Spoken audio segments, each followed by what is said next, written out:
Welcome back everyone. Today I'm going to show you how to make a play button for your map. I'm creating a map right now. So I'll play it. You're going to play it. It's going to be a basketball game, okay? I'm creating a basketball game. So if you want to play it, I can play it. I'll push it probably today sometime, whatever. But if you make it just like this, I'll show you. So first, put your handy dandy MacBook, go to your menu on MacBook, go pet it, and you want to go to sockets, scroll down, scroll all the way over till you find text. Place it, go to tools, move it up a little bit. Then once you have that, you want to scale your text like that, like this, then like this. Now you have a big text. Now you want to hit configure on your text.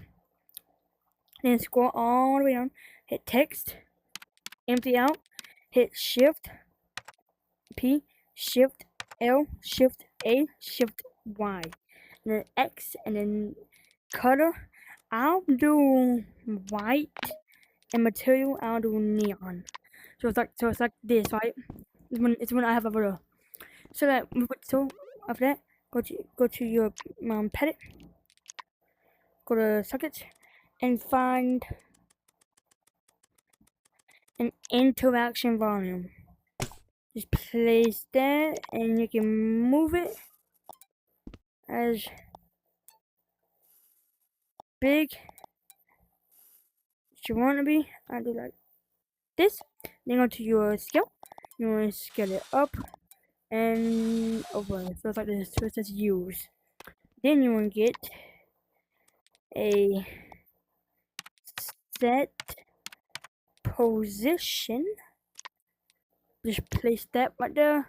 And you want to get a get position. And you want to get that. And then you'll go back to the socket and find a vector component.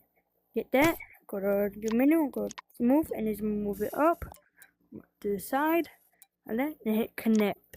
You want to connect the on use to the set position point right here on the red point, the player that used to target, and then you want to set the position to that position, and you want to set the target to that, and then you're gonna hit your move and just move that wherever you want.